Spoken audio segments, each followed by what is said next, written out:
so comfortable. Why? You should be in Just need to shake him. You should be in prison. We bailed you out. We bailed you out to come and play this season. You're out here disgracing us. You should be in prison. You facing charges.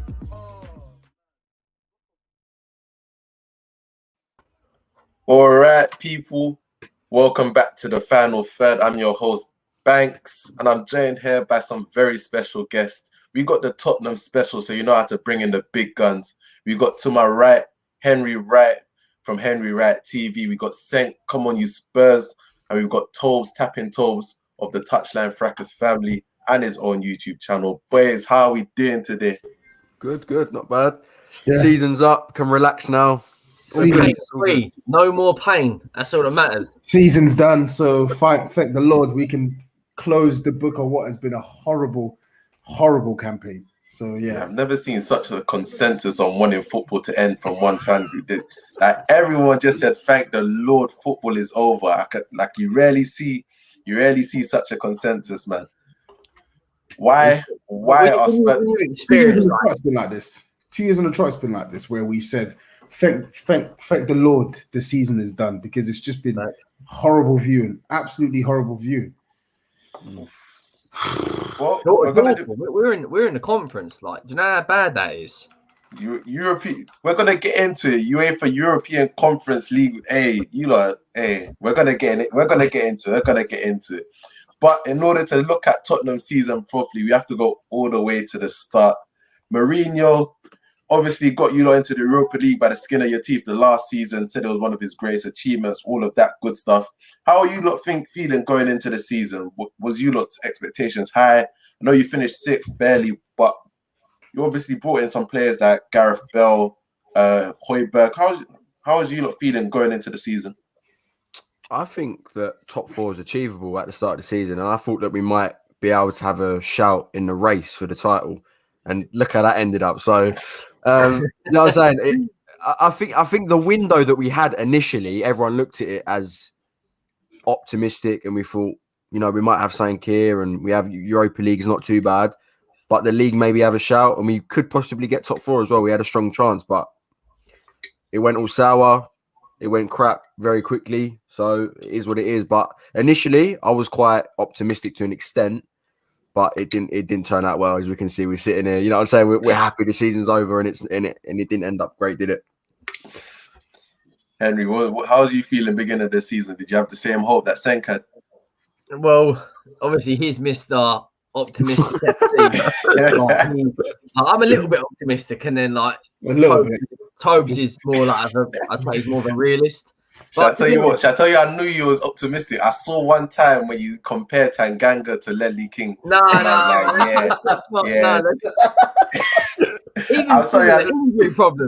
Even similar injury problems. Like, Tobes is fuming. But listen, talk about the transfer window. I didn't think it was bad. At the beginning, we brought in Doherty, who had a very good season at Wolves. We brought in a centre-back, Roden, not the centre-back we wanted. Bringing back Gareth Bale, who I didn't actually think had that too bad of a season. I thought he had a decent return. A backup striker. Who else do we bring in? Hojbjerg, who is a fantastic signing. Overall, the window wasn't bad, I didn't think. It's only until you got to January and you started seeing a lot of their flaws. For the first few months, Kane and Son carrying the team. Hojbjerg looked like the anchor in midfield. The defence was hot. Even players like flipping Eric Dyer were playing well. Up until about November, he was actually our best defender. And that's saying something. It got to December, we beat Arsenal. And then after that, between December the 7th to mid-February, we were awful. We drew games to Wolves, Palace, Fulham. We lost games. More games lost or drawn from winning positions other than Brighton in the league. Yeah, there was a point where you just couldn't hold a lead. At all. It's been full of so many mixed emotions. For actually sitting on top of the cherry for albeit a couple of weeks, going to Stamford Bridge and getting a solid point, beating Man City, beating Arsenal, beating United, your team 6-1, absolutely slapping them 6-1. I will say. All right, we beat us. We get. Mate, we got to pull as many strings as we can out of the bag, but it's been an awful season. It's our worst season in 12 years. When you look at new positioning. So with Henry and Senka, Mr. Optimistic, I know I can come to Toby for Mr. Realistic. How are you feeling going into the season? I was aiming for a third or fourth spot finish and a League Cup. I think when the season actually started, because I remember when the season actually started, we had only signed like Hojbjerg, Matt Doherty, and I think Joe Hart at that point as well. And that's when I was like, yeah, I'm not expecting this team to finish in the top four. Like, and after that performance against Everton, I said, yeah, this team stinks, and we already know my views on the manager as well. So, yeah, I wasn't expecting a huge deal, and performances improved, and then we started bringing in good players that could actually get into the squad. Like Reguilon, that signing came out of nowhere. Absolutely You're supposed nowhere. to go United. You're supposed to go United. Yeah, came out of nowhere, and I'm like, okay, you know what? All right. And then I see Gareth Bale. I'm like, okay, cool. And then we signed, obviously, Joe Rodon and Vinicius. They're not really signings that I wanted, but filling in positions that we needed was a big objective for us this summer. So I'm like, okay, cool.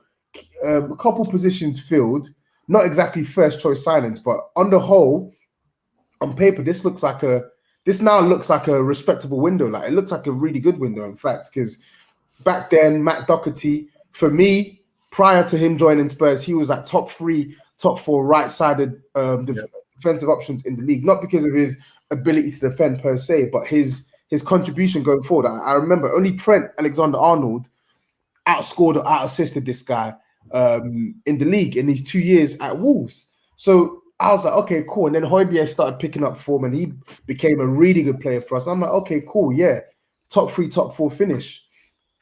And then players started showing their true colors. Gareth Bale took him like 3-4 months just to even get proper match fitness. And then when he was actually getting some match fitness, he was just playing poorly. Matt Doherty, I'm yet to see him have a single good game for Spurs. He's never, ever had a good game for Spurs in his entire 11 or 12 months or 11 months here with us. So I don't want to cut you. I don't want to cut you off, but obviously we saw that. Obviously, we all saw the tweets that were uncovered with Matt Doherty. Just quickly, did you not have any reservations because he was an Arsenal supporter for him signing for your club? No, I didn't care about that. My only reservation was right wing back. I didn't care about him supporting. I don't care who you support. I want you to play for the badge. I want you to put something in. Like, I would argue, I think he had maybe one decent performance, and that was West Brom away. No, he was shit that game. We were assist in the last minute, and he was shit. Henry, come on, but him getting an assist doesn't mean he's had a decent game. He was trash. It's been so weird with him though, because we actually have used him in the wing back like sort of role in the Europa League and stuff, and he still looked like really. And against Wolves, he still looked a bit like, what is this guy doing, like sort of thing. But then, I mean, the last game against Leicester was the only really sort of there you go convincing display, and then. It's been so underwhelming. Like, this is a guy, like Toes was saying, we was looking at the Sky Sports graphics, you know, like only Trent's done better than him and thinking he's going to be good, like, etc., etc. He's going to push Aurier, which he has done at least, because Aurier has improved to an extent this season. So he's done that part in terms of competition, but still need to see more from him. And you can understand why Wolves are so easy to let him go like that, because they probably knew. There probably was something behind it that we didn't see. What I would say though is as well, like, and this is where like we'll probably talk about the board recruitment and stuff in a second, but I feel like the board were 50% unlucky and 50% like you pay what you get. Do you get what I'm saying? Like with Gareth Bale, I feel like it's fair to say that we could have got more out of Gareth Bale by the manager playing him and by him giving us some better performances when he played, because it's not all on the manager and stuff like that. He's on his numbers are impressive this season. I think he's got over 1 and 2, like 16 goals and 34. But when you actually break down his performances when he's played for us this season, there's been a fair share of games where he's actually been downright shambolic. So he could have improved. Matt Doherty, disastrous signing as we've spoken about. Joe Hart, complete non-entity, nothing signing. Vinicius, okay, he scored against Plumbers in the Europa League, but one, I don't think he was utilized enough, and two, I don't think he's good enough to play the way that we need our striker to play. And then the last other signing, the last few signings, Joe Rodon, he's barely played. We needed a number one prime A grade centre back, and we signed a squad player centre back. Not a bad player, but just a squad player that's not really made a huge impact to our season. So we've basically just wasted his time for a whole year, and we've wasted our time for a whole year. And then you got the guys who have actually done really well in Reguilon and Højbjerg, and even then their form completely dipped in like the last like three and a half months of the season. So you can say some of these players, they've been unlucky, but you can also say we don't spend enough, we don't go for the first prime choice targets, and it shows in the outputs from some of these players. So you get what you deserved, and we got what we deserved. And you just only hope and pray that this club can use one of the many brutal lessons that they've had over the last 2 years to make improvements. Because I think it was after the end of January where you're like, okay, yeah, I can't speak for Henry and Cenk, but I knew after the end of January, I said, that's it. This team, top four, forget about it. Facts. They're not good enough. So, like, and it's not to say that, oh yeah, we're going to be 5, 6, 7 points behind. It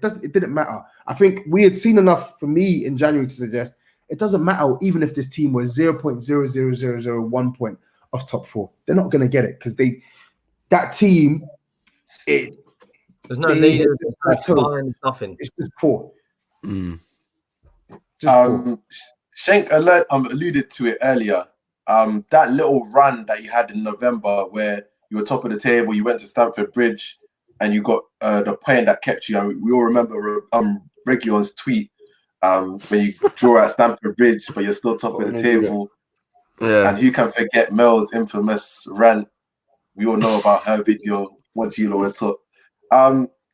Did you lot believe at that point that, because me personally, I'm speaking as a United fan, like, I was a bit scared. I hold my hands up. I was a bit worried. I was thinking, are Tottenham really going to do this? Was you lot thinking that as well? Or did you lot keep your realistic hats on? What's this? About top of the league for time. Trust me. From day one till present, I was adamant. I was even fighting people on Twitter. Stop talking about this fucking league title and solidify top 3, top 4. And Henry and Cenk will know that as well. I've been so vocal about how we're not in the title race. We're not in the title race. We're not good enough. We're not good enough. But you know our fan base. Give them an inch, they take them out. Yeah, we're going to win the league. Mourinho'S, Lily White Army, whatever. Team's busted. Trophy Mourinho come out. Fucking 8th or 7th, whatever we were. Title challenge is my back foot, man. The team not good enough man for a title challenge. I think Spurs fans noticed quickly as well that our style or the way we was playing was a bit unsustainable. So relying on Kane and Son's individual brilliance was never going to last a full season.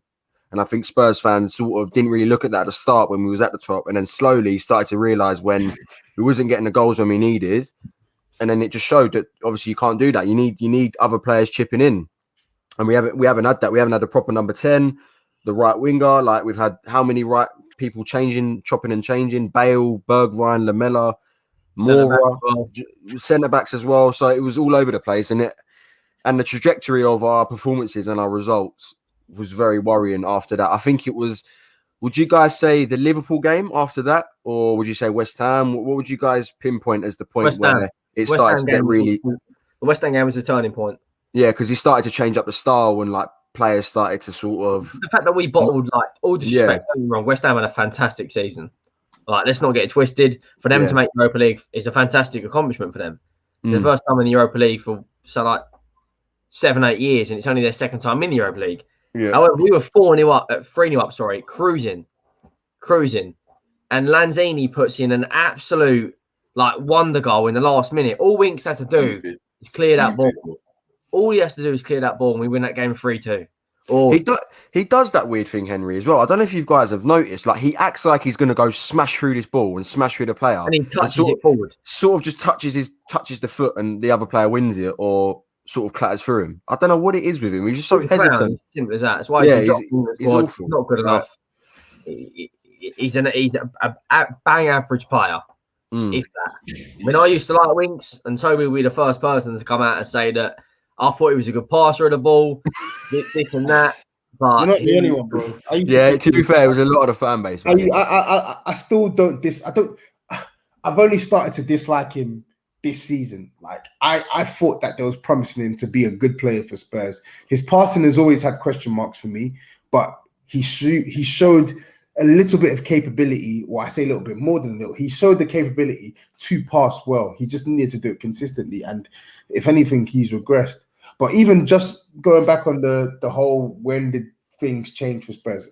I do agree with Henry and Jenk. I think West Ham was the turning point, but then we were still picking up results after that, despite not playing well. West Brom, we won, we didn't play well. Burnley, we won, we didn't play well. But okay, cool. Well. You could maybe give a caveat to say, oh, okay, cool. We're playing some sides that are dogged and stuff like that. So you're not going to play well. Cool. Whatever. I was even trying to give me of all people trying to give Mourinho some sort of leeway to say, okay, cool, yeah. I saw what you did against West Ham. I saw what you did against Newcastle, Man United. It's enough evidence for me to suggest that you could possibly look like you're changing your ways. And then I think Chelsea as well, disgusting performance in the second half. But again, 0-0, you got the point. Okay, cool. I can stomach it because there's more than one way to win a football match. But for me, after the West Ham one, the one where it was huge alarm bells thinking a leopard don't change his spots was Crystal Palace. Crystal Palace, we had our foot on their necks in the first half, 1-0 up, and the second half just stop playing just football. sit back and hold. And it made no sense to me. And we just kept inviting pressure. And of course, we didn't win.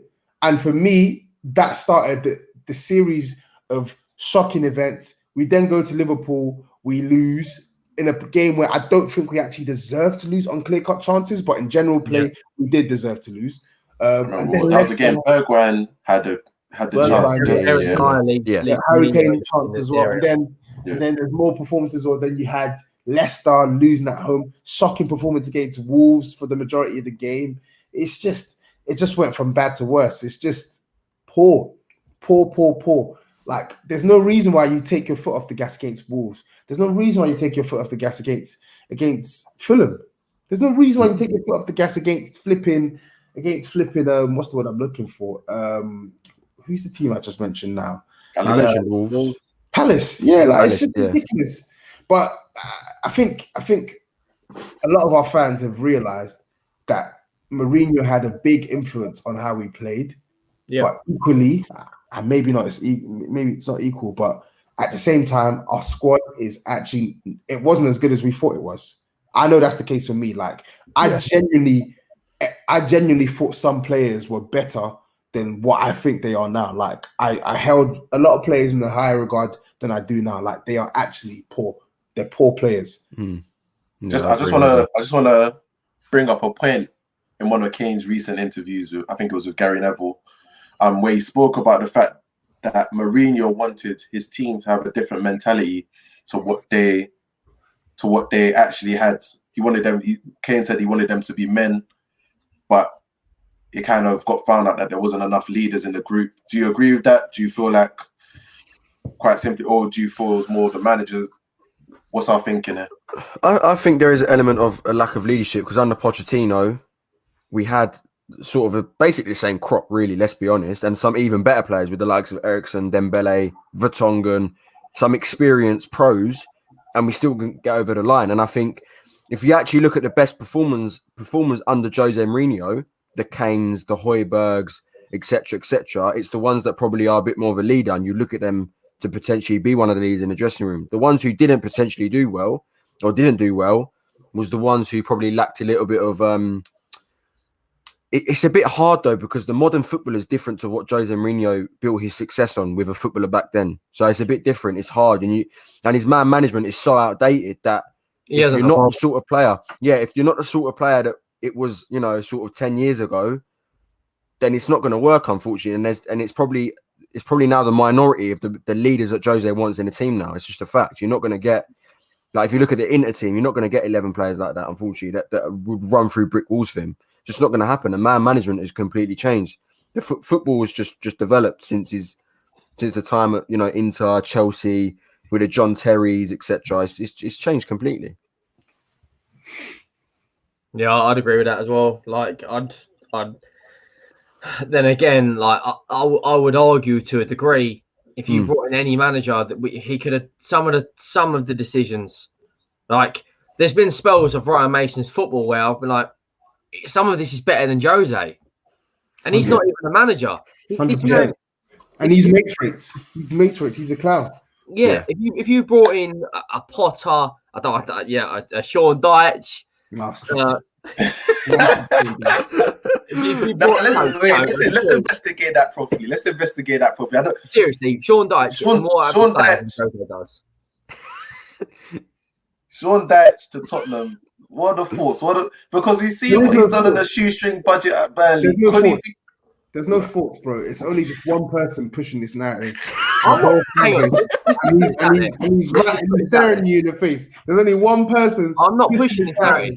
I'm just saying, and you brought me up the other day, he just gets disrespected. That's that. I don't want him at Spurs. I'm going to put it out there. But I just feel for the job he's done at Burnley on a very tight budget, he gets massively disrespected. That's the way I feel. Like, I've said it multiple times, I'll say it again. Europa League with Burnley is a fantastic achievement for a club that spent £8 million that year. Until another manager, until Steve Bruce does it with Newcastle, with St. Maximin or a Willock, or until Potter does it with Burnley, with a Trossard, a Dunk, a White. Like, I just feel like he gets massively disrespected.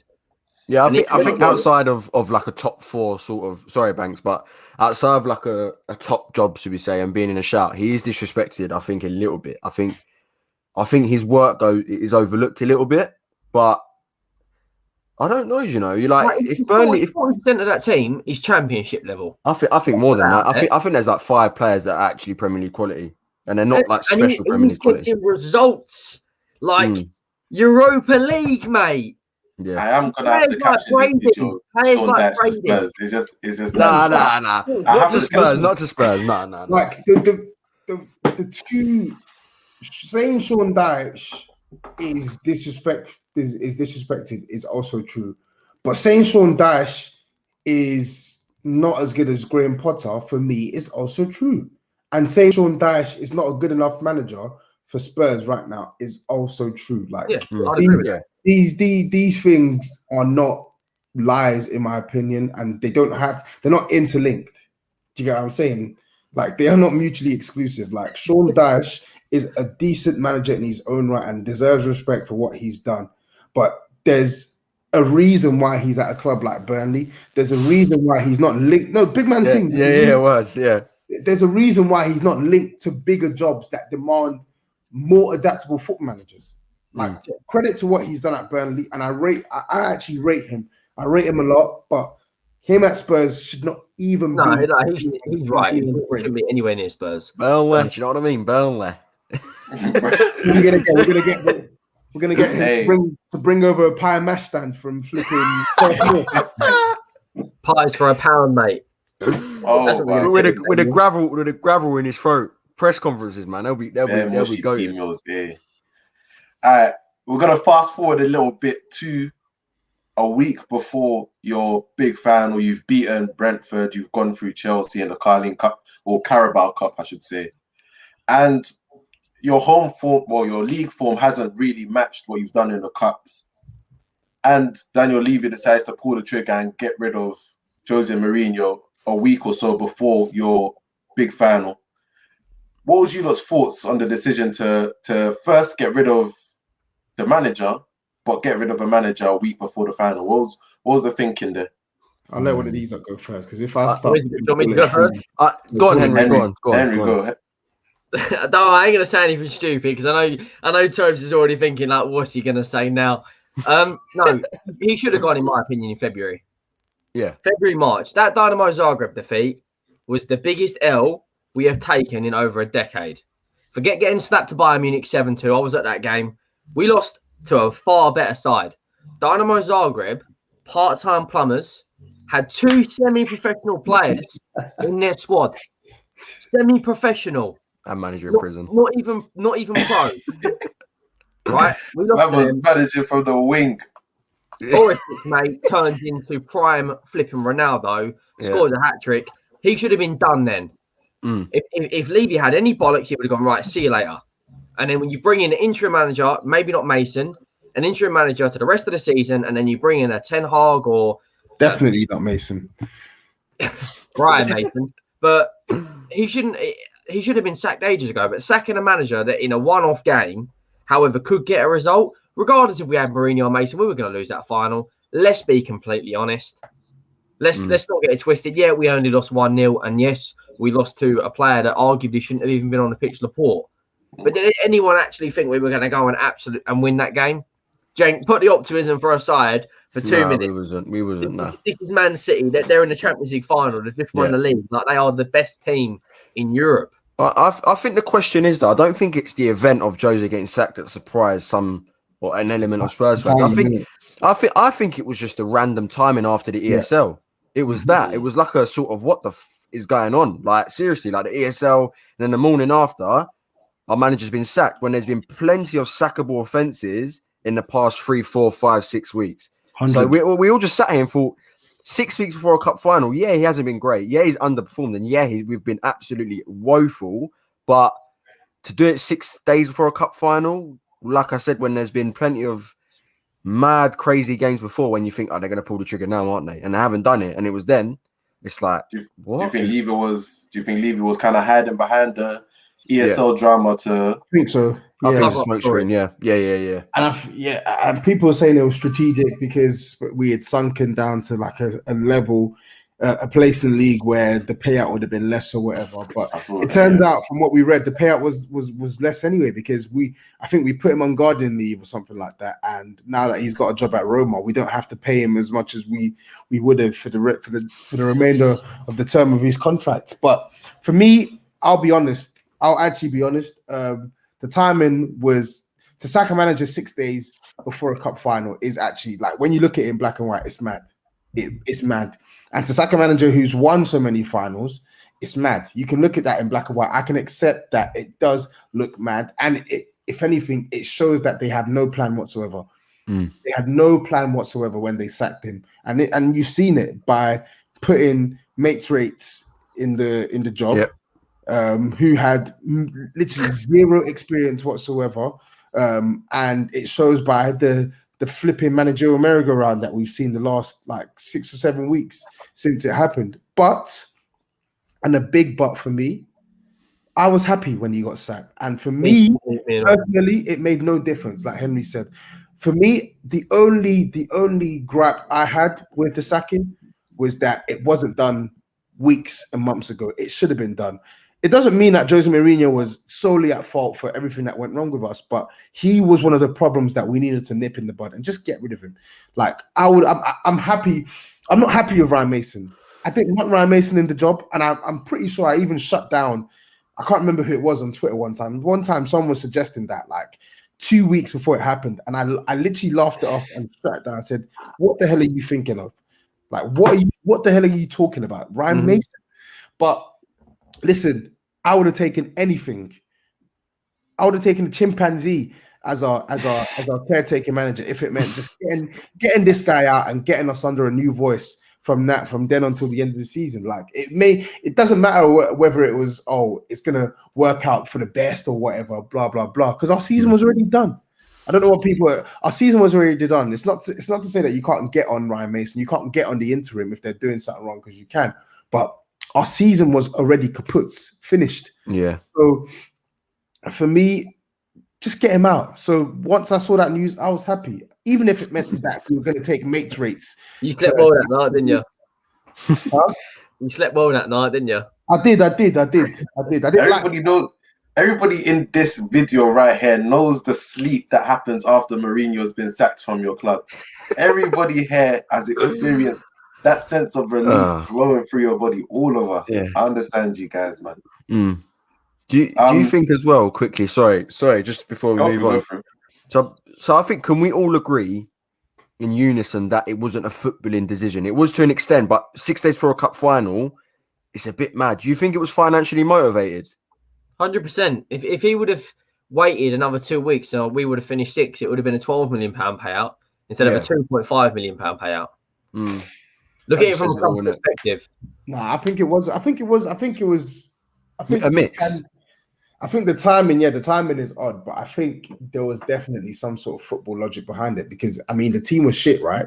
Yeah, 100%. We were lagging, we weren't winning any games, so yeah, I think there was plausible cause to sack him. Yeah, 100%. To do it before a cup final is a bit mad. Do you think, just quick before we move on, do you think if he would have been sacked after that Dynamo Zagreb game and we brought someone else in, we could have made top 4? Yes. I think there would have been a little bit more of an increased chance that the manager could have got his ideas across. Even if it was Brian Mason. I don't think not Brian. Not Mason. No. If it was someone else that has a bit more of a pedigree in sort of experience in football and stuff, Chris Powell, then we might have had a chance. But that's what I was going to ask you, next. That's what I was going to ask. You know what? With that though, like I don't think it's a dead cert that we would have. It would have been a much better fight. No, it would have been. Even if we brought in a new manager, I would never say that. That we would have been a shoo-in for top 4, but it definitely would have put us in competition. Like we would have stood as much chance as anyone of getting top 4 if we brought in a new manager back then in February when the gap wasn't so insurmountable or the team hadn't sunken into the rot that they did. Especially the way Leicester, Chelsea and Liverpool to an extent, less so Liverpool, but the way the rest of those top 4 teams finished, and if Tottenham ended up playing on a run with a new manager at the end of the season, who knows what could have happened. But Shank did bring up a good point I want to ask you about. Like, what was your thoughts about the fact that you did have Chris, who's managed at the top, well, not at the top level, but he has been a head coach before, Ledley King, who's had aspirations of becoming a manager. What was your thoughts on the fact that they were kind of overlooked to put Ryan Mason in charge? Anyone want to start or you start? You go through. Mr. Optimistic, you're going. No, I feel for me that Powell was a more logical appointment just because the fact that I think it's over 300 games, manager at a senior level, and including assistant manager, academy manager elsewhere. I just didn't really get the decision. And the fact that Ryan Mason as well was 29 years of age is asking a lot, and you're chucking him in the deep end. Chris Powell, you can actually think he might have been in a dressing room before as a manager where there's been a few egos and he's had to deal with that. So it would have made more sense. I still stick to my guns this day and say I would have rather Chris Powell got the job than Ryan Mason. But I think the club looked at it as Tim Sherwood before, who was head of academy, and thought we'll go down the same route. Fingers crossed we might get a similar sort of few wins under the belt and stuff and go for the quick, easy sort of Spurs way, a bit of PR as well. It's an ex-player. Yeah, fans are going to get on board with it. Bit more easier for the fans to swallow and etc. etc. So I think it was looked in that sense. But for me, I would have chosen Chris Powell all day of the week for me personally. I think with me, again, we've spoken about it. No plan from the board. Chris Powell, there's logic behind him doing it, but for me, I think they deliberately chose Ryan Mason because one, the last time we sacked the manager mid-season and we didn't really have a plan B or a plan back then, we looked to the head of youth development. Back then it was Tim Sherwood. This time around it's Brian Mason or Mates Rates. And he's never gonna call him by his real name. To be fair, he won against. He didn't do the worst job, but he just never again. And then you know what I think though, like just quickly, Tobes, do you not think? I think like with no manager experience, I don't think, like you said, I don't think he actually did that bad. Like when you look at the personnel he's got, like he could have done a lot worse, but I just think he didn't help himself. Like he was just doing dumb things. That's the like if he would have played the better players, like instead of playing Dyer, Winks, I reckon we would have got a hell of a lot more points. Just playing these mates. Beating Leicester 4-2 that's probably his best result he had. Yeah, 100%. He beat Leicester, smashed bottom of the league Sheffield United, bum bashing, smashed Wall, bum bashing, And the Southampton win was pretty good though, because they had us on the cosh in the first half, and the way we came out in the second half, like he's done some things where I'm like, okay, yeah, I can actually notice how you're trying to make us play better, but I don't rate him. There's potential there for a manager maybe in 5 or 6 years to be better, but when he first come in though, like, did he do the stuff that you wanted him to do? Because we wasn't going to get top 4, and realistically, what it was just steady the ship and just get us playing a bit more expansive. I think for me, can you all echo those thoughts in terms of like just getting us out there, Bale, etc. Yeah, it was just about prioritizing for next season. But my thing is this: he wasn't playing the players that we wanted to build up a rhythm ahead of next season in the first team towards the end of this season, which was my main gripe of him. He just kept picking wrong players. And when Jose Mourinho did it, the whole fan base were up in arms. But when Ryan Mason did it, like people were giving him leeway. Like it didn't. Just keep throw more kids in there. Just keep the same energy for me. Especially as the head of youth development, he did. I'm surprised he didn't throw more kids, give more kids a chance towards the end of the season. Yeah, that one was a weird one. I didn't want Ryan Mason to get the job. I didn't want Ledley King to get the job. I didn't even want Chris Powell to get the job. I wanted a proper interim manager, like a manager who actually has top flight managerial experience to come in. But then asking a manager with that level of credibility to come in and do a job for like 6-7 weeks when you know that you're not going to get a permanent deal or a longer term contract, they're never going to do that. So this is what I mean by the club not planning well enough by leaving it so late. But honestly, I think aside from the head of development thing as well, I just think he was a puppet. Like Brian Mason, 29 years old, one of our own, you know what I mean, blah, blah, blah. So, he's gonna get the fans. It's the truth. He's gonna get me, man, you're killing me. It's the truth. He's gonna get a lot of the fans on side. And he's a yes man for Daniel Levy. If Daniel Levy says, I want you to play X, Y, and Z, he's gonna play X, Y, and Z because he is an employee of Tottenham and he's an employee of Enoch. So that's why I think he got the job. He's a yes man. He's a puppet. He's one of our own. He's fish and chips English, and cool. You said the perfect word to give me the segue. A lot of people that follow Toby, Henry, and Singh would have seen them on Sky Sports recently. Can I get a pause? One sec. I just wanted to pause because you've been saying it all stream. I'm just going to correct you. Oh, Cenk. Yeah, it's cool. Sorry, my bad. Hey, cool. I hold my hands up. I've had him a whole. You know what? There's certain names that I've had on stream and I can only just about pronounce. You need to hang around with more Turkish people, Bank. Literally, Cenk, put me on, man. I'm out here looking crazy. I'm out here sounding crazy. My bad. So a lot of you that follow these three would have seen them, or you would have seen the protests that went on at the Tottenham Hotspur Stadium. Could you tell us a little bit more about the Enicout protests? Who are Enic? Why do you want them out? And essentially, what do you want to come about from your protests?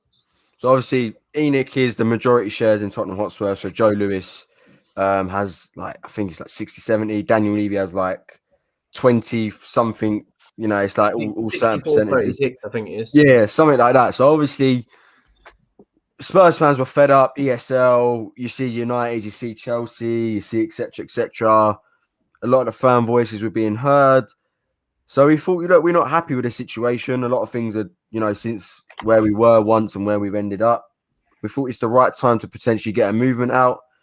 The message was obviously Enicout, but it wasn't necessarily a solution. A lot of it was like fan representation and ensuring that obviously the fans are here to put their message across. And as well as that, I think it was just to put a bit of pressure on them for this summer as well, to act on the team and invest properly, because we haven't done that.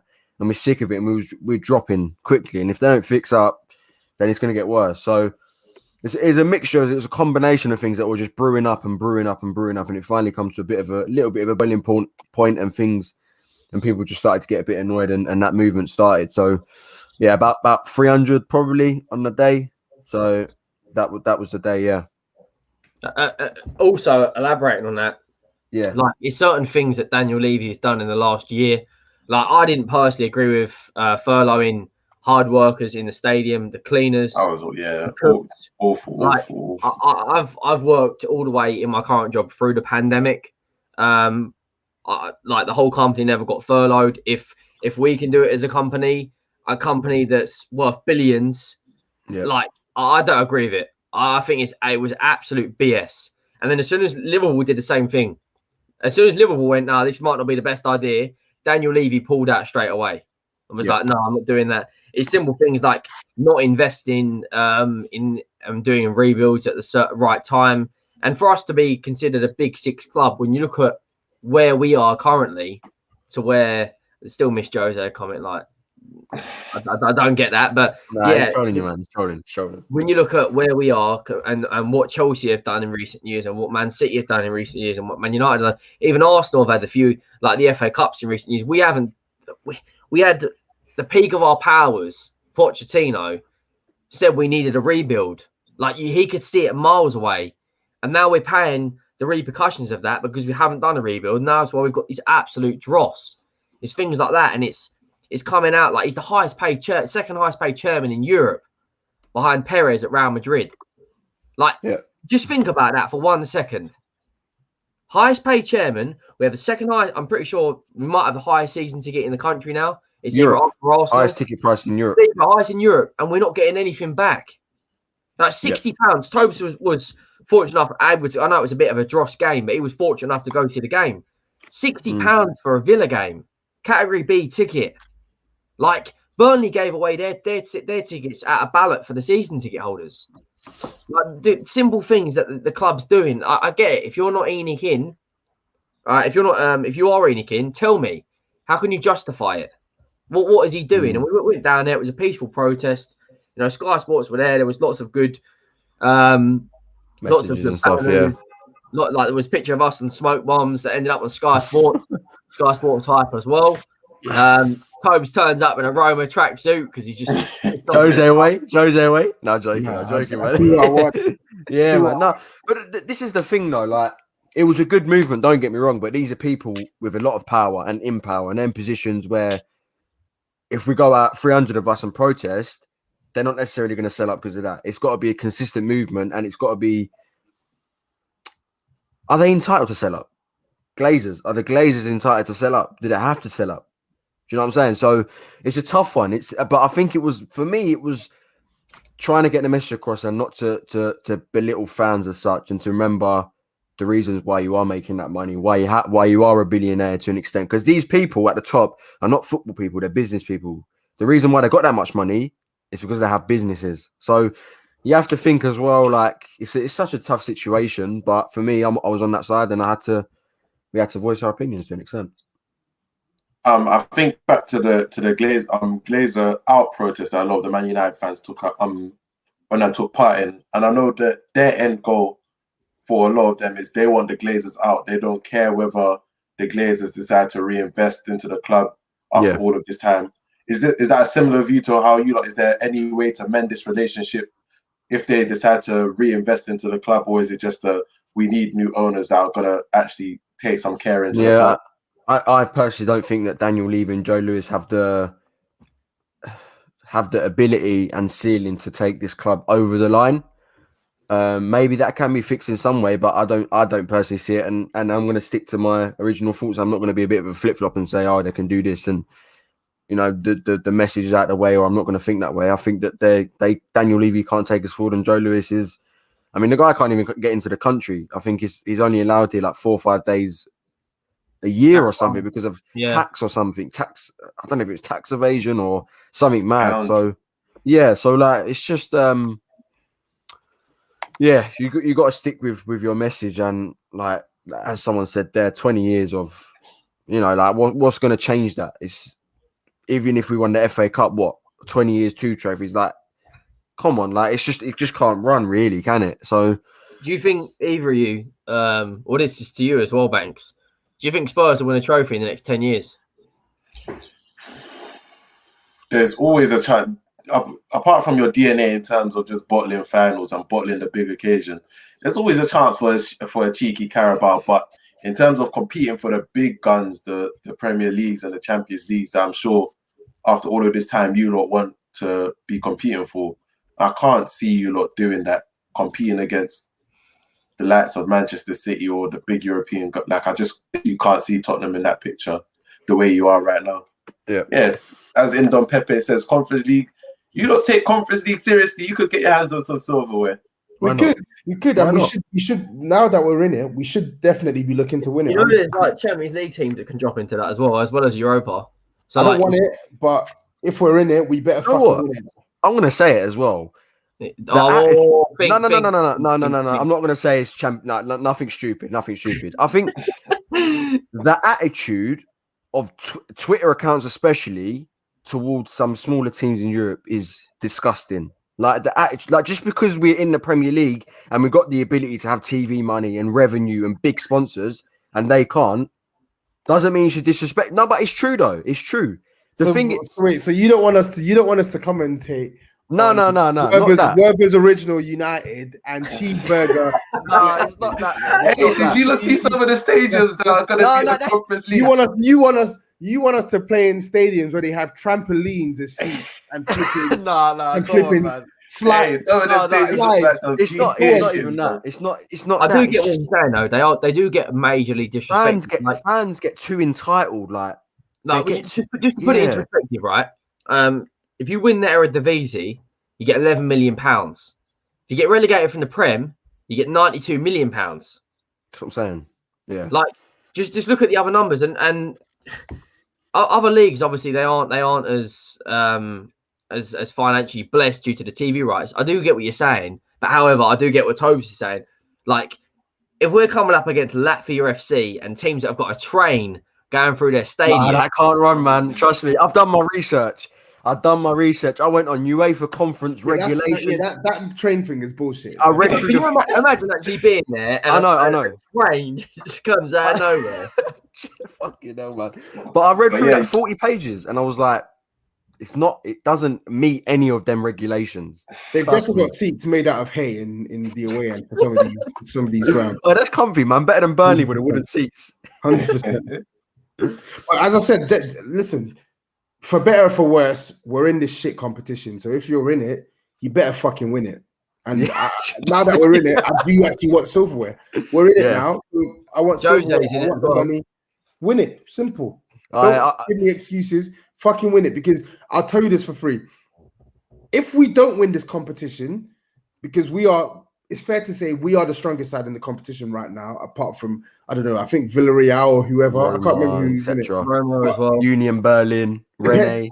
Of course, depending on who drops out of the Europa League and into this competition, as it stands, we'll be one of the front runners. If we don't win this competition, the abuse will be. Oh my gosh, man! Hey, you don't want to see. You don't want to see Twitter if you don't make it through to this. We have to win it. You know, it's not even just Twitter. It's just my peace of mind. I want to see this team lift the trophy. If they don't, I promise you, if they don't win this competition, I will be the one trolling them. I'll actually go out of my way to troll this club relentlessly.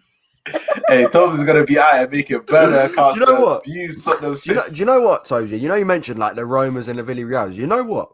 It's not them that scare me. It's these mad up random teams of like San Marino.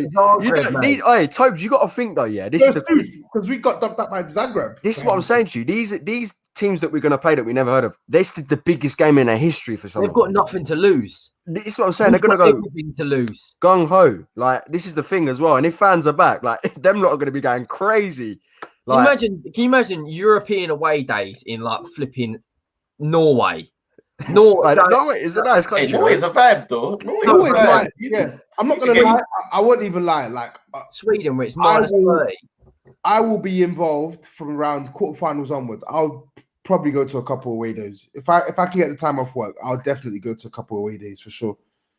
For sure. Good attitude. See, he's got a good attitude and doesn't disrespect the competition. It's the night out. It's the whole atmosphere. It's the journey. If we go out there, like, can you imagine if we went Zagreb away?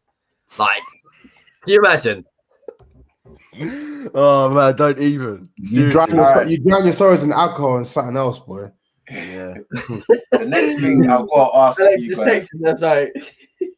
Next thing I've got to ask you guys. Obviously, the big topic that's been floating around over the last couple of days, Mr. Harry Kane has come out and spoken about his desire. I wouldn't say his desire to leave, but his desires to be the greatest. He's spoken about the fact that he wants to match the numbers that Ronaldo and Messi are putting up. He's spoken about the fact that he'd love to play with guys like Kevin De Bruyne. This has all led to a whole lot of speculation about his future. And a lot of times speculation has come and he's never really been interested in leaving. But this one feels different. Do you think that this could be the summer where he finally leaves N17? 50-50. I think. I've had. Yeah, we've had a long discussion.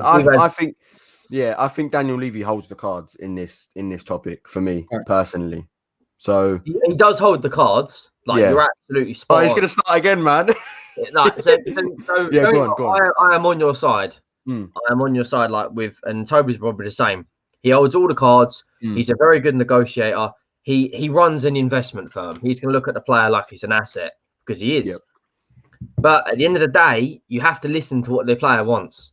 And if the right money comes in for him, there's no way we're not gonna accept. Say for argument's sake, Man City come in with £130 million bid. Let's just hypothetically, this is right. Do you think he accepts that? I think he does. 130 million. I think he would, but I think he accepts 120. I think again, it's like, would he? But Like this 175 million, he's not worth 175 million. I stand by that. Haaland has longevity on his side, 20 years old, right? Has got 8 years till he's at Kane's age. He's worth 175 million. Don't think one of the best strikers / players in world football now. I don't see the qualms in us asking for 175 million. Whether teams, I think you'd be downright desperate to pay 175 million for Harry Kane when Haaland is there. But I think Harry Kane 150 million. I think he's good for that valuation. I think he is. 175 million, maybe, I don't know, but 150 million. Without a doubt, we have every right to ask for that. Without a doubt. It'll be interesting. I still think he stays, but we'll see how it goes, isn't it? Time's going to tell. Time's going to tell. I think when you look at like us potentially need a rebuild, and let's just hope if he hypothetically did go, it wouldn't be anything like the flipping Nasser Chadli and the Eric Lamella's coming in and the Chiriches and the absolute dross we had. But if he does go, like 200 million. No one's going to pay 200 million for Harry Kane. Like Mbappe isn't even worth that. But this is the thing, though. Like, he's going to say, City going to call him up. Daniel Levy will say, "Look, pay this, or that's it." And if they don't want to meet that, then... look at it from Kane's perspective. Kane goes in there, say he's had this meeting with Daniel Levy. He's going to go, right, if you want me to stay, you've got to invest. You've got to go and buy someone like Jack Grealish. You've got to go and buy a Kamani centre back. Levy ain't going to do that. 3 years on his contract. He's not really in a position to be calling the shots. I stand by. All this is his own fault. You signed a 6-year contract. You're the one that did it. No one else made you sign that contract. Yeah, he put pen to paper. No one else. Jordan, I don't particularly like the reporter, but he spitted absolute facts on TalkSport. Sam Jordan. He said, he literally come out and said, a lot of this is Kane's fault. The club have got the power. You sign a 6-year contract. How rare is it nowadays that a player goes out and signs a 6-year deal? So then I'd flip it. Like, fair enough. It is naive by Harry Kane to sign such a long contract, but I'd flip it this way. He signed that contract in a period where we had just finished third in the league, made the knockout to the Champions League football, made the FA Cup finals for the second consecutive season. Pochettino was there. The new stadium was rumored to be ready to go at the start of that season. He signed on that deal off the back of you making specific promises to him that we're going to compete, we're going to do this, we're going to do that. I look at it the other way, and I look at it as the club letting down Harry Kane, because for a player of that quality, to commit himself to the club, he's committing himself to the club on promises that you've made on where the club's going. And if anything, in that 3-year period, we've just got worse and worse and worse. Yeah, hindsight's a wonderful thing. Like at the end of the day, I don't think it's hindsight though, because I would have said it back then as well. I think you have to. He signed this new deal now. It's the same for Pochettino, because I remember it was that summer they both signed new deals. I think there was rumors that Pochettino could leave. They both signed new deals, and it's like, okay, sweet, they're staying. So now you got to do the next best thing and back these lot to the heavens. And we didn't. Do you think this current? Sorry, James, 2 cents. The current situation we're in, we've only just getting 25 million or something from finishing 7th. With the competition we're in, the only thing he can do to keep him is invest. No matter how much you love a football club, no matter how much you know the ins and outs of it, bigger clubs are going to come calling. That's why, personally, I think he goes. I think he forces the move, and if he doesn't go, he goes in January. I don't think he is the sort of player like Fabregas or Tevez to refuse to play because he is a true professional. All the way through the pandemic, you never heard about him breaking COVID rules, this and that. He tried to set an example. You know, he's not going and getting involved with any dodgy business. But I think it will go all the way down to the wire. I never thought Gareth Bale was going to leave. Can I just expand as well? You know, I know we was talking about the 6-year contract. I think for Kane that made sense at that time because the timing of that contract was like perfect. I think the same time as well. I think Pochettino had signed, so it was like the two-way. You sign, I'm going to sign, sort of thing. However, whoever was his agent at the time is stupid. He should have sat there and taken all the emotion out of it, all the Pochettino, all the stadium things out of it, all these factors, and said, "Look, he was his brother still." Yeah, okay, so his brother, Charlie Kane, whatever, he should have put a clause in that contract to say, look, if we don't get this, or we don't win a trophy by here, or we don't get top 4, there's a buyout clause in my contract, or there's something that there's a loophole somewhere, but he hasn't done that. And that's the reason why Kane's in this situation. They shot themselves in the foot. And as well, he hasn't actually, he hasn't actually said he wants to leave. Yeah, he that's the thing. Come out and said he wants to leave. He wants to leave. I know deep down, he hasn't actually come out and said it. Like he showed. Let's be honest. Any player in the world wants to play with Kevin De Bruyne. But you don't think Kane is trying to keep good relations with Tottenham? Like, I don't think he'd outright say he wants to get out of Tottenham. I think he would. I personally think he's had the discussions with whoever he's needed to behind closed doors, whether that's his brother who's his agent, whether that's club officials. He's definitely had conversations behind closed doors about his desire to leave. He wants to leave Spurs. It's so obvious. It is so obvious that he wants to leave Spurs. So for me, I don't care how many times Gary Neville says, "Oh, he didn't say it on that clip." I don't care how many reporters say to me, "Oh, but Kane's not having the full transfer request." He wants to leave Tottenham Hotspur. Yeah, of course he does. I've got a question as well, and I'm not saying I agree with it. I just want to play devil's advocate a little bit. It's quite fun. But the Euros this summer, and I'm not saying England are going to win it, but say if they do win it hypothetically, do you think that's going to put a bit of a... I know he wants to get the Champions Leagues, the Premier League, but I think that could settle him down a little bit. You know, that hunger to lift something maybe can calm things down. Or do you think it's club level? For a player like Kane, for me personally, for a player like Kane, that first taste of success in terms of a proper trophy is going to spike him to go even I need this feeling every summer. So I don't think he's going to want to go from winning Euro 2020 to playing in Lithuania or Sokovia or whatever in the UEFA Conference League. I'm telling you, I hear your points. Yeah, so it's a hard situation. There's so many factors involved: COVID, economy, and football, and contract. You don't think he goes? I don't think he goes. No, personally. Final question I'll put to you guys on this topic. Let's say he does go 120 million. Who do you guys sign to replace him?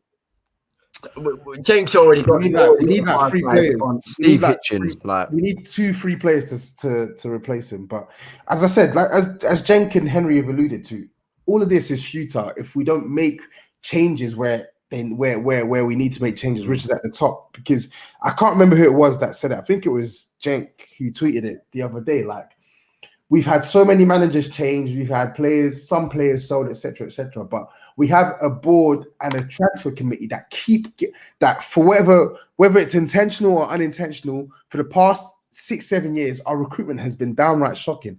And it's the same personnel that we're trusting to get it right. Like, I think we need to make wholesale changes in that department and then let it trickle down in terms of our player attrition and our player ID or talent ID, should I say? Yeah, it is so horrific, innit, boys? Like, it is bad. Like, seriously, we can't even spot a player like consistently. That's the issue we've got. I do not trust this board whatsoever to go and recruit this money like in a clever manner. Can you imagine Steve Hitchen and Daniel Levy with 150 million odd or whatever to go and replace Harry Kane? Like, yeah, you can't. But it just I get scared.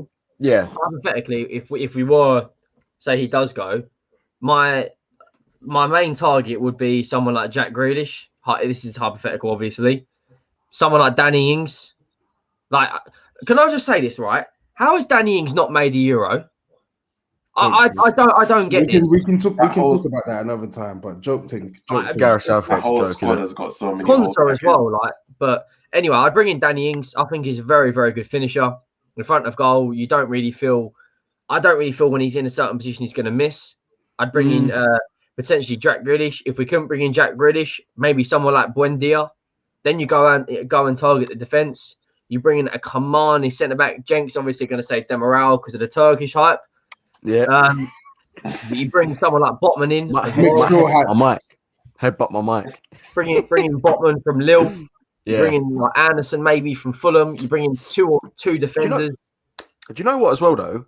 Talk about players, yeah. The first, I know it's like we've spoke about recruitment. It'll be just get a director of football in who can handle that money, Louis can handle that the pressure of replacing Harry Kane. And do you know what? With that 100 and whatever million it may be, I wouldn't spend that in one window. I think I would scatter it. Personally, I think it's best to scatter it across about 3 windows. That way you're getting.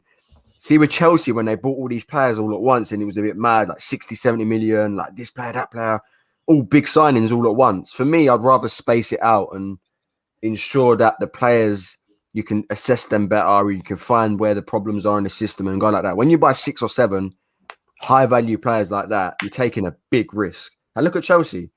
It's not easy to judge. Do you know what I'm saying? It's not easy. Like for a manager as well, it's hard. When all new signings coming at once, you need to make sure they work together. Like, it's hard. You never know until they sign together and play together. It's tough. One thing I want to throw at you lot, news come out today that you lot in talks with Roberto Martinez. What are thoughts on his potential? Cap City. You don't believe it? Cap Nah. City. Believes Like, it. I don't even like using the word cap. Cap City. Alistair Gold has come out and said it's not true. Sky Sports News is what they do best. They hear a story and they blow it up. It's not even true. You know, If it was true, how do you feel? I'm just throwing hypothetical. Yeah, it would be disgusting. I would actually probably cry at that announcement. I'd be like looking at my phone, like literally, like I just couldn't do that. That'd be. It's all to do with them. Obviously, they own they own something like 45% of Sky Bet. The rest of it's investors. As soon as they put a story out, the odds fluctuate, and then you place a bet. It's all rigged. Yeah, it's all. That's the thing. Like, if you look at the Harry Kane situation, sorry to butt in, Henry, but like the way the timing of the news and then the Gary Neville interview come out 2 days later, like that was pre-recorded, like probably weeks ago. Like they didn't get on a golf like thing, like course 2 days or day after we lost or whatever. It's all done. It's all rigged. They all do it for the bet. And that's what you got to be careful of, not to fall into it. And it's a horrible source. It's not been creditable for like ages, Sky. Like, I don't look at Sky as concrete, like, oh, that's what I'm going to look at. Like, I don't, to be honest with you. Yeah, the more time they just pull out rumors out their ass. Yeah, basically. Couple last questions. Any hope from the academy? Who can we expect to see break out next season? Possibly play a couple. Obviously, UEFA European Conference League. Chance to possibly blood in some young players. Any young players from the academy that we can expect to see next season? Defo. It's a great Dane. Skip we will see definitely next season. He's had he's had a quality season for Norwich. Dane Scarlett, we'll probably see him get a couple games now that we're in the European Conference League as well. We got Lavinia as well. I don't really rate him as high as the other two, but it's weird. Like, Spurs actually have a good period now where we've got, not all of them are like from our academy, but we've got like a nice crop of young players as well. Japhet Tanganga as well. And then we've got even Sessegnon coming back from loan from Hoffenheim, so he's going to be back in the team next season. We've got Alfie Devine now, but part of the academy. So for the first time in a long time, we've actually got like a relatively decent crop of players that we can actually look to say, yeah, we got a nice batch of youth players that we can actually blood into the first team next season. I think as well, I think it's Dermy Lasala. He's like a fullback, very exciting as well. The thing is, you need the right manager to unearth these talents. You need to put them in the right game, the right time. Don't chuck them in the deep end and hope for the best, because it doesn't work like that. You've got to genuinely think, is this player good enough? Can he cope physically, mentally, etc., etc.? Timothy Ioma, he's out at Lincoln. I think they're in a playoff final. Like, there's a few good players there, and you just got to make sure the manager has a good understanding of how to utilize youth in the right manner. All right. final question. You lot have been such great guests. Final question. Pleasure. We've obviously talked about a rebuild for Tottenham. You said that Pochettino from 2018, 2019 said this squad needs a rebuild. Who would we be looking to get rid of? How many would you like to get rid of? I don't know if it's easy to say who you'd like to keep rather than who you get rid of, but would say who would you get rid of this summer? It depends how long we've got, really. Oh, mate, we could be here for That's hours. what I was gonna say. Though it might be easier to say who do you want to keep. Exactly. It would be easier. Yeah, Kane, it would. Son, you lot can chip in here as well. So Højbjerg and Ndombele. regular. Ndombele's Ndombele conundrum. What happens with Ndombele? Because now Baller, man. a couple Baller. of managers, Keep him. 100%. Yeah, baller, yeah. They got to convince me. Yeah. But a couple managers now have said, have indirectly not backed him, kept him out of squads. I think even Pochettino at some points kept him. What does he have to do to be a success at Tottenham at this point? Because 2 seasons in and he hasn't really had a consistent season for So Tottenham yet. three things for me. One, he needs to improve on his work off the ball. And we've seen improvements this season, but it's not enough. He needs to make himself a better midfielder when he's out, when he doesn't have possession. Number two, we need a manager who truly believes in him. I think Jose Mourinho, the one thing I'll give him credit for this season is that he backed Ndombele after that nonsense, after discarding him for the whole Project Restart last season, the season before. He backed Ndombele in this recent season, and it paid dividends because he was easily one of our best players within the first 4 or 5 months of the season. Obviously, Yeah. So those are the two things. One, he needs to work on his consistency and his ability to dominate matches more. Two, we need a manager to back him in totality. And three, I feel like we need to play a midfield shape that gets the best out of him. Because for me, it's obvious. When we play him in a 2 and we play 4-2-3-1, we surrender some sort of defensive solidity. When we play him as a number 10, he's not a number 10. So even though he's got the creativity, the guile, he hasn't got the precision of like a pure number 10, like a David Silva or Eriksen to do it consistently. So play him where he will impact the game the most, which is in the midfield in a 3. His best asset is going past players, passing and dribbling with the ball. Play him in a position where you can actually hurt teams with that skill set. And I think that needs to be in midfield. Play him in a 4-3-3. Yeah, I think as well, though, I think a lot of people misunderstand Ndombele. I think that he's very unorthodox, and not a lot of people are used to his style, his technique, the way, like even the way he runs is a bit mad, like he's like hunched up, like it's a bit crazy. So, and if you look at his game as well, a lot of his movements are sort of like quick burst, high intensity. So you naturally, regardless of your fitness levels, you're going to get worn out quickly, and that's the problem with him. Maybe he's got to manage that a little bit better. When am I going to do this and that? When am I going to try and sort of manage my fitness, manage my minutes? So I think there's that element of that as well. And I think positioning, as Toby alluded to, off the ball, sometimes a little bit, like with Højbjerg in the pivot, sometimes we get overrun a bit. So it's just, I think it's just his, I think it's his tactical understanding. Some of it, like he has had quite a few poor performances. Yeah. Let's be real, he is an absolute baller and he's got serious ability. Yeah. Like Toby said, we just need to fix the midfield. We need structure around there. Like absolute dross, like the Celso. Like well, the thing is, you're right. You're right. We've spoken about how the team needs to improve around him, which is one. We've spoken about the shape, the manager. They're all important facets, but he needs to continue his improvement. His first year was bad.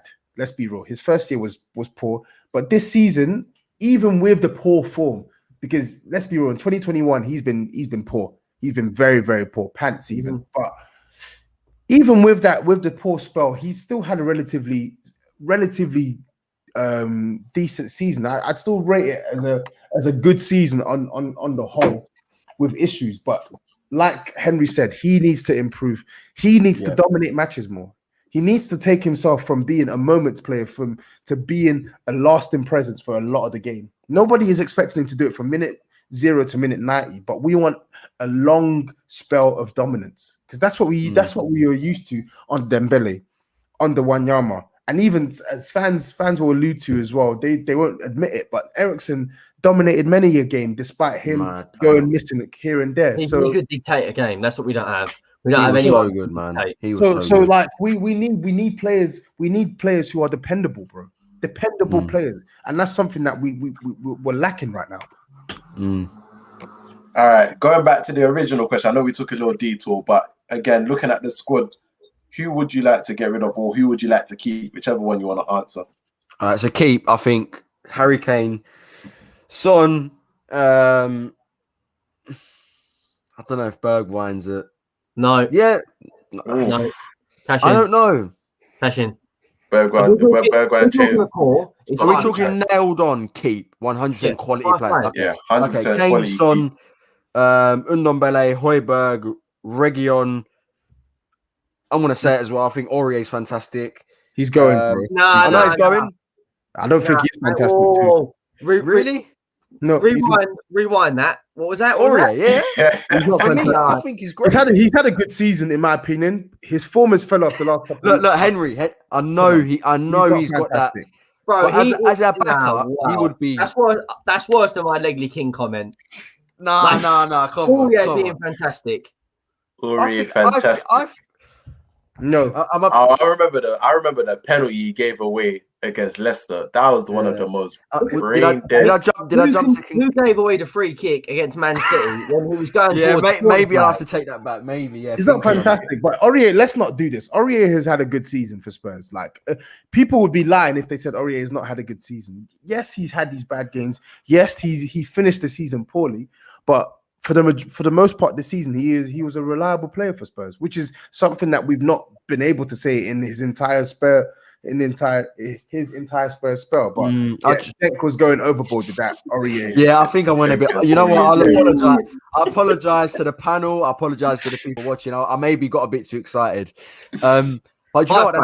That's probably it. Probably about 5 players, to be completely honest. Like Toby needs to go. Dele needs to go. Yep. So many players, so many. Wait, are we talking about players that need to go eventually, or players that need to go this summer?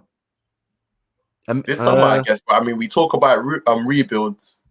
Because if we're talking, because you've mentioned the name there, Alderweireld. If we're talking eventually, yes, he needs to go. He's 32 years old. He's not getting better. Yes, we need to replace him. But if we're talking this summer, absolutely not. We need to keep it. We need to keep him. He's our best centre back, and I feel like even if we bring 2 centre backs in, we should still have him there for depth. He cannot. Toby Alderweireld cannot be starting for us next season. Not regularly, no. But we cannot. On the bench as a rotation, yes, 110%. He's quality, but not starting. He can't do it no more. Yeah, we need better than Alderweireld, 100%. But I wouldn't sell him now, and the same goes for Hugo Lloris. Like I wouldn't give him a new contract. Yeah, I wouldn't give him any contract. I think he's got a year left after this summer, but he's still a very good keeper for me. And let him go out. Let him go out with a swan song. Let him have one more season. And in the meantime, you start looking for a new replacement goalkeeper. Like Lloris is still capable of doing a job now, but we as a club should not do that bullshit that we've done for all of our other great players that have overstayed their welcome, where we basically let them get super duper shit and not replace him. Do you get what I'm saying? So Lloris, you can see it now that he's a good keeper, but he's not what he used to be. So let him go out. Let him go out whilst he's here. Bring in a goalkeeper that's here or here before he gets to here, and we've tied him down to, I don't know, like a 2-year contract, and we're shuffling for goalkeepers. If we bring in a solid goalkeeper, Lloris can easily play all the league, the domestic cup, the Conference League. He's good. He's far good enough. If we're talking about Cup winner, do you think he's gonna settle for just a cup game? Yeah, come on, that's taking a piss. He's 34 years old as well. You have to remember that. He is, but he's still one of the best keepers in the league. Yeah, I know. I'm not saying he's not. But if we're talking players, just quickly that we need to get rid of ASAP, Eric Dyer, right? Eric Lamela, Ben Davis. Ben Davis. I mean, Lo Celso's in there for me. I'm sorry. I don't get what he can offer. I honestly say I've got an agenda. I don't care. I don't get what this man does. Do we all agree? Do you think Lo Celso's not showing enough? He's been a Tottenham total colours. bust. He's been a total He has bust. been poor, yeah. How much did you lot pay? Like 63 million or something? Nah, 50 million euros. 50 Something million. like Oh, that. 50 million. Something around that region, yeah. Maybe Sanchez as well. And then you bring in, you put Tangang Business as a regular centre back, King Height. He's been getting pushed out to the right. Is he gonna end up being a right back or a centre back? I do this a lot, but if you put a quality centre back next to Tanganga, you've got a decent partnership there. Tanganga, like, I'm not going to gas him up as much as I always do, but you bring in, a right back, and Reguilon potentially gets back to the levels he was at the beginning of the season. You've got a solid back four. Toby said you bring in a good goalkeeper. You've got Lloris and him to rival each other. But some of these players like Sissoko as well, he's got to go. But he probably won't go. Neither will Eric Lamela, and they'll just run their contracts out. I'm sick of seeing these players. Honestly, like, I just can't do it no more. I can't be bothered seeing these like bang average, if best players. That comment, it says Lo Celso ain't shown enough, but has Ndombele? I'm a fan of Ndombele. Yes. Ndombele needs to do more, but he's shown us way more than Lo Celso. And a poor Ndombele will still give you way more than an average Lo Celso. That's a fact as well. We've seen poor Ndombele performances where he's genuinely done more on the pitch than an average Lo Celso performance these days, which is the difference in levels. Yeah. Tanganga is legally king, according to someone on the panel. I didn't say, right, this comment, right, on the stream, I said he reminds me of Legally King. I didn't say he is Legally King. You should have just never said it, bro. That's what you get. That's what you get, Henry. Never made a comparison. You know how often I get people on my stream going, King hype. It's Tanganga hype. It's at least once a day now. All right, man. Thank you guys very much for joining me on the Tottenham Hotspur review, man. We've got Henry Wright, we've got Tapping Tobes, we've got Touchline Tobes actually, and we've got Cenk. Come on, you Spurs guys! Make sure I want to give you this chance to plug in your whatever you want to plug in at this point. Henry, do you want to go first? What round? Yes, obviously we've got the THFC show tonight at 10 o'clock on Toby's channel. This is a show we do. We try to do every Tuesday. Myself, Fuad is not here. Toby and Cenk, we do that, and we talk about everything related in Spurs, the news, match reviews. Obviously, my stuff, Henry Wright TV on Instagram and Henry Wright 96 on Twitter, and then Henry Wright TV on YouTube. So yeah, that's pretty much my plugs. Yeah, just at Cenk Quiz is my YouTube channel, but on the Spurs web as well. Did a little video on the Conference League. So if you want to know a little bit more about that, feel free to head over to the. I watch that. Come on, yeah, I watch that as well. Good little video. So if you're confused about the Conference League, Spurs web YouTube channel, head over there, give it a watch. But other than that, people, remember to subscribe to Final Third. Get your likes in. It's free. It costs nothing. Yeah. 1 second of your day. 1 second. Just click that button. Look, boom, and then it's done. So make sure you subscribe. Make sure you like. Tobes, you want to drop your stuff? Yeah, find me on Tapping Tobes on all socials, Twitter, Instagram, YouTube channel. If you want to hear audio podcast, you know where I am on Touchline Fracker, Spurs, Touchline Hotspur as well. So yeah, all of that good stuff. Obviously, we got our THFC show tonight, episode 6. So come in, tune in, end of season bants. Reviewing the Leicester game, reviewing all sorts as well. You know it pops off there. So tune in there. And then, in the meantime, make sure you're tuned in to the Final Third. Make sure you subscribe if you're not subscribed. Make sure you smash a like if you haven't smashed a like. Simple. Simples. Make sure you tune into their show coming up next. Guys, once again, thank you for joining me on this live stream. Make sure you're subscribed to the Final Third. That's the Final 3RD _ or the Final 3RD on YouTube. Make sure you follow us on our socials at the Final 3RD _. Thank you to my guest, Henry Wright TV. Cenk, come on, you Spurs. I'll never say the name wrong again. This has been Banks TF3 from the Final Third. Have a great night, people. Thank you and good night. Yep.